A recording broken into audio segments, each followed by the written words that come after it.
What are we gonna do tonight, Pinky? North! Hi, I'm Robbie Valentine. Today we're gonna take a look at my Acacia Romulus Pro. So, as you can see, I have mine in hot pink, more like wild berry pink. It's a pretty cool color. It's pink in the light. It's a little darker of a red, maybe magenta, without direct light. But where I'm looking at the camera, it looks pretty pink to me. I just wanted to give a review of this guitar. Acacia are a fairly new guitar company out of Escondido, California, that are building made-to-order kind of guitars. They were a custom shop for a long time. Then they came out with the Pro series. Pro does not stand for professional. Pro stands for production. That's a big distinction, and we'll see why. So I never got my hands on one before I bought it. I follow guys on YouTube like Robert Baker, Garrett Peters, Philip McKnight, those YouTubers, and the Tone King. And I saw they were talking about Acacia a lot, maybe 3 years ago or so, 2 years ago. So I was looking at the body, and as you can see, it's kind of like a Super Strat meets a PRS kind of, meets a Telly. It's very like thick, and they have these options, and they came out with the production model that dropped price. They said for an American-made production model Acacia guitar could be around $1,000, bare bones. Obviously, I have a lot of upgrades on this guitar that keep it from, that raise the price and keep it from being bare. We can go through all the upgrades I have one by one, but to start, let's talk about the Romulus as it is. It's a swamp ash body in a very thin finish. Some might call it a raw tone, other California companies, but you could see here that you could see the grain of the swamp ash. I'll get a better picture for you later. But it's swamp ash. It's probably 2 inches thick. Pretty thick. Not the lightest guitar, but for its size, it's the weight it should be. Quarter sawn, one-piece maple neck, maple fretboard, jumbo frets, nickel, locking tuners, headstock to match the body, one volume, one toggle switch, one tone, and the bridge. So that's the look of the guitar. We talked about a production model has a hip shot trim, a hip shot bridge standard. This has a Floyd. It's got chrome hardware or black. This has gold, obviously, but the controls are the same. Oh, one other thing. I have a detuner on this, the EVH detuner, and the routing in the Floyd pocket, the trem pocket for the detuner for easy on and off. That's another upgrade, something to note. The neck pocket kind of has that like Ibanez Kiesel kind of cutaway, but it also has this almost like an extended cutaway that kind of looks like the Washburn Nuno N4s. So when I saw that online, I thought that was pretty cool. The pickups in here are gold-covered Seymour Duncan distortions. I believe they offer this guitar with EMG 8185s, EMG 6165s or something like that, the vintage voiced EMGs, and the Seymour Duncans. They might offer Fishman. I'm not really an active pickup guy. I went with the Seymour Duncans. I played with Duncans my whole life, JBs and whatnot, so I kind of had an idea of what they sound like.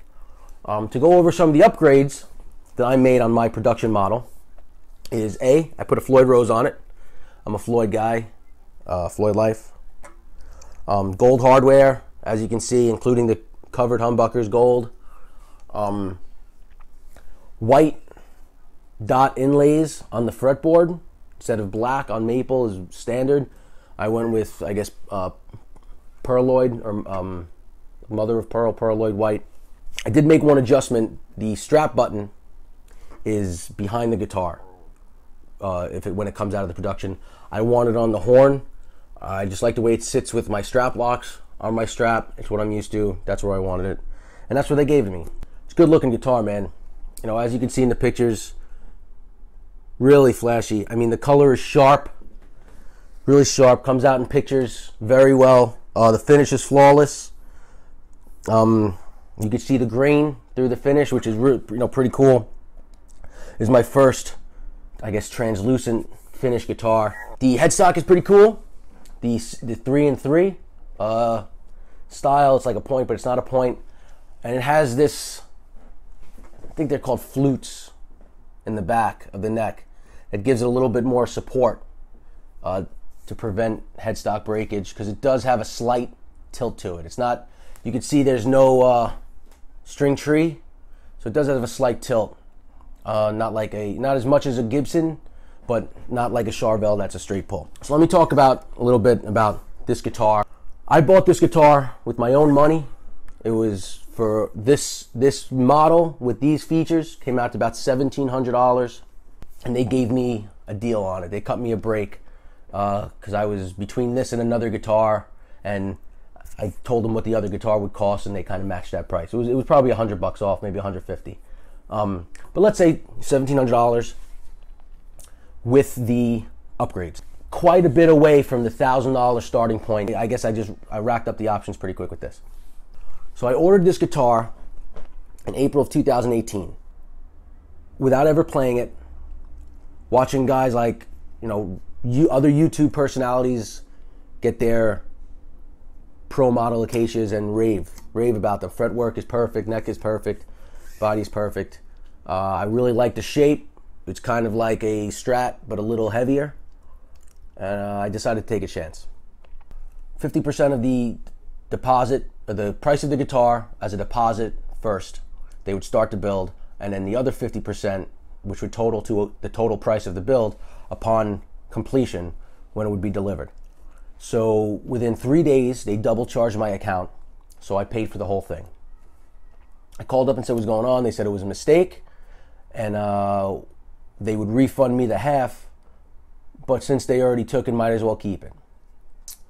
Whatever, I wasn't going to not pay for the guitar anyway, so, I said, you know what, I have the money right now, take it, maybe rush the build, maybe get it to me. They quoted me 2 to 3 months, so I said, maybe we stick closer to 2 months because I paid in full. By the time I got the guitar, it was late August, early September.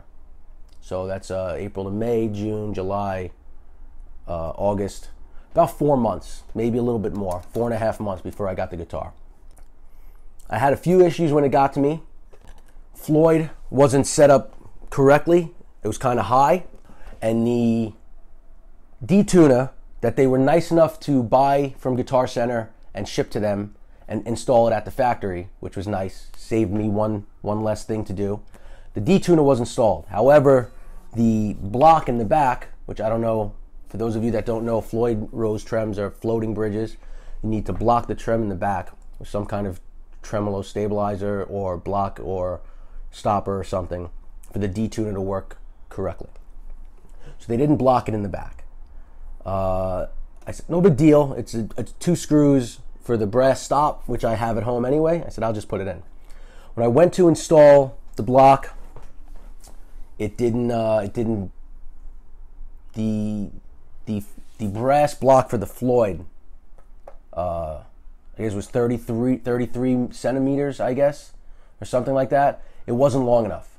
So it was a shorter block. So to try and stop or block the trem from pulling up, it wasn't long enough. So I needed a new Floyd block. So I called Acacia. I said, listen, this is the deal. I could put it on myself, but I need you to send me the block because I'm not buying one. It's supposed to come with the guitar. I said, we don't really, don't worry about it. Send it back to us. We'll install it ourselves. We want you to have a brand new guitar that has everything taken care of. I said, all right, that's I appreciate that. I also made a note that the tone pot was really loose and the volume pot is really stiff. I kind of wanted those the other way around. I wanted a fast or speed volume pot and a stiffer tone pot. So I wrote a note, I put it in the guitar case, I sent it back, they paid for shipping. That was nice. I sent it back.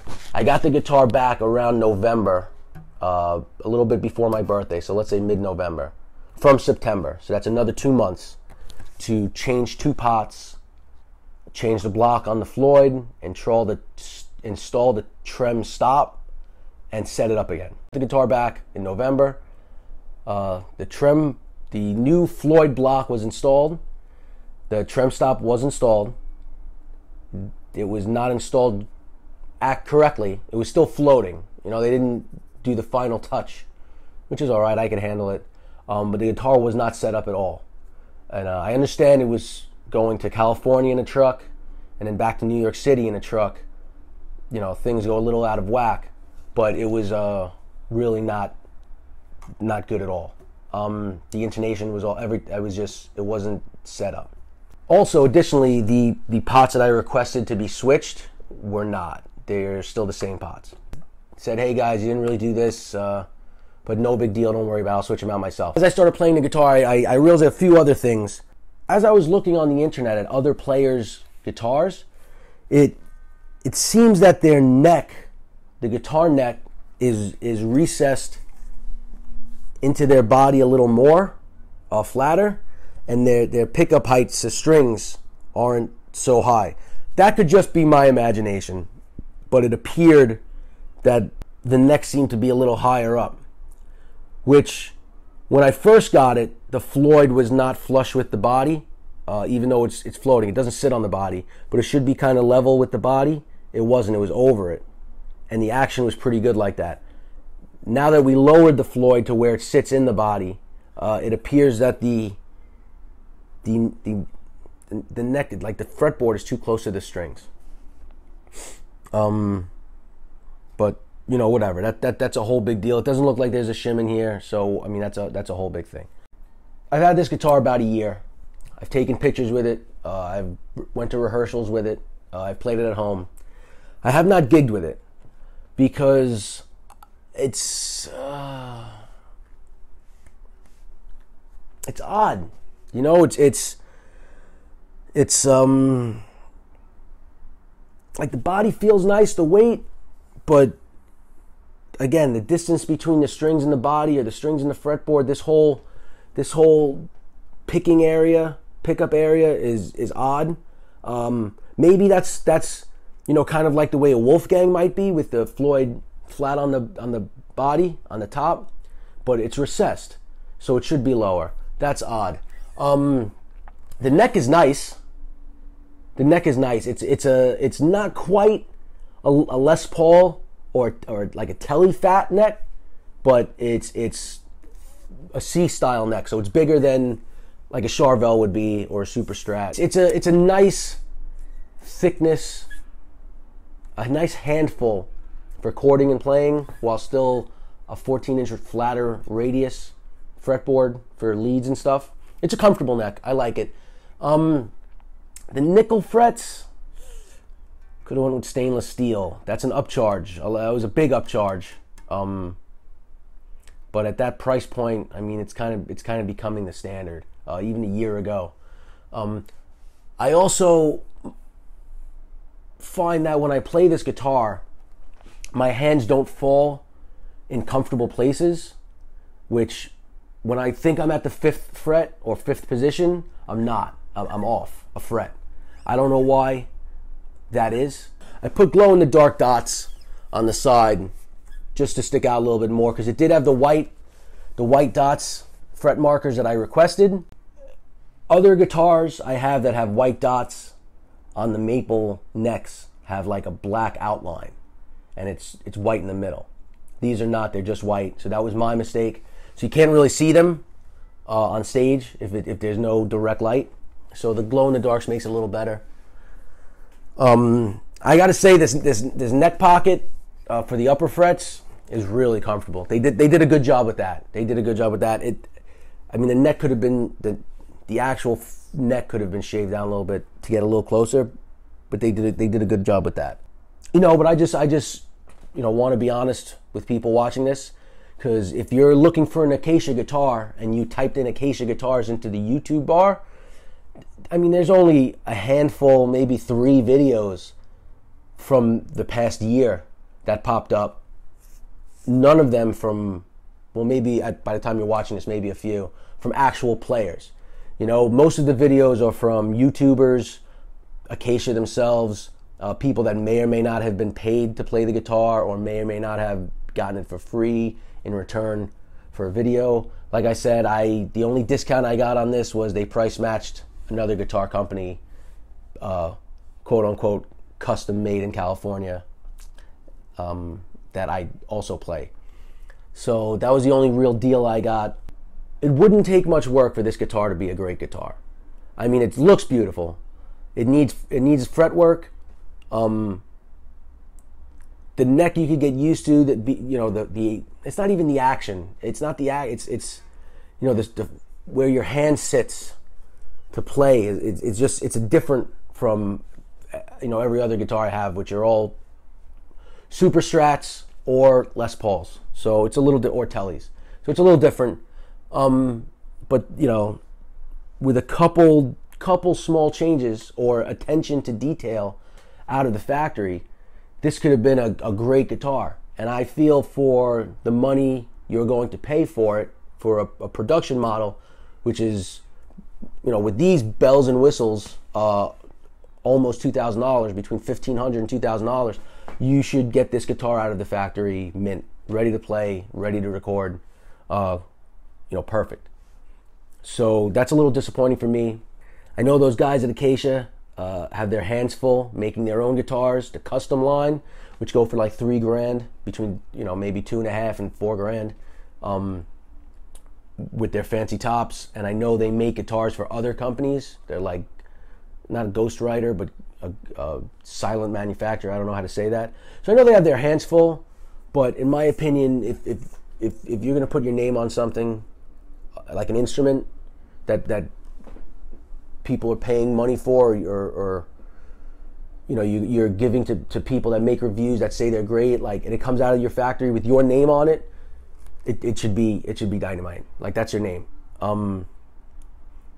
So I mean, for me, it was like to send it back a third time, a fourth time. I mean, for the same things I said in the beginning, that shouldn't even have left the factory that way.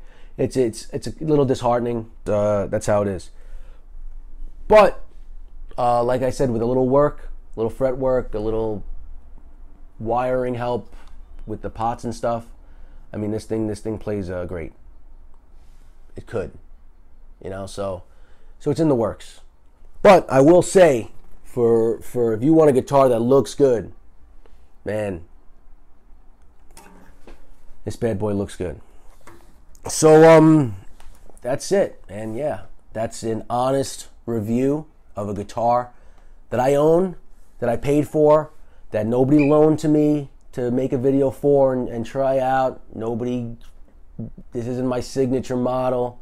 I'm just an average Joe that bought a guitar that had some issues that maybe weren't addressed as quickly as another YouTuber would be addressed, because I don't, make videos for it, which I can understand. You take care of the squeaky wheels, get the grease. But if you put out a product with your name on it, it should be, you shouldn't have any problems with it, in my opinion. I have a ton of other guitars, which you'll see on my channel, depending on when you see this video, from big brands, from small American brands, from overseas. If you pull a guitar off the rack at Guitar Center and it has fret issues for $400, $500, an Asian guitar, it's $500. You get it taken care of. But when you speak on the phone with someone to custom order a guitar made in USA for this kind of money, you shouldn't need to take it to get set up, or take it to a luthier for fret work, or change any of the solders inside.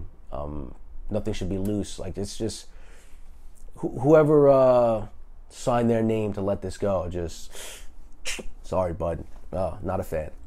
So anyway, you could look up Acacia Guitars on YouTube, find all the reviews you want from guys that have their own YouTube channels that get paid to do reviews, and you can listen to what they say about how beautiful it is and excellent and perfect, and listen to it. And this is the real deal.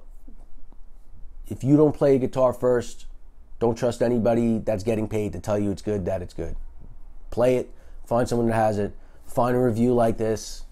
There's a reason guys that buy certain brands of guitars take out their iPhones or Androids and make videos of how much they love their guitars, and certain brands, you only hear from marketing and advertising points of view. You don't hear the average player that buys one jumping to talk to you about how great it is. And there's a reason for that. You know, believe that. So, yeah, there it is. Wild Berry Pink, Acacia Romulus Pro. I'm Robbie Valentine. Bye.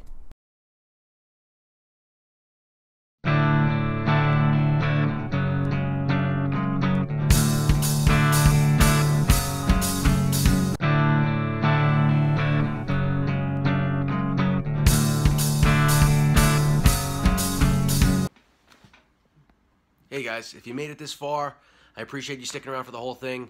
I hope everything I said and showed in this video helped you out a lot. If you don't mind just giving it a like, that would just let me know that you liked it. And subscribe, it takes 0 time at all, but the like would be awesome. Feel free to comment below with anything you have to say. My email's in the description, everything's in the description. Whatever, go for it. Thanks for watching.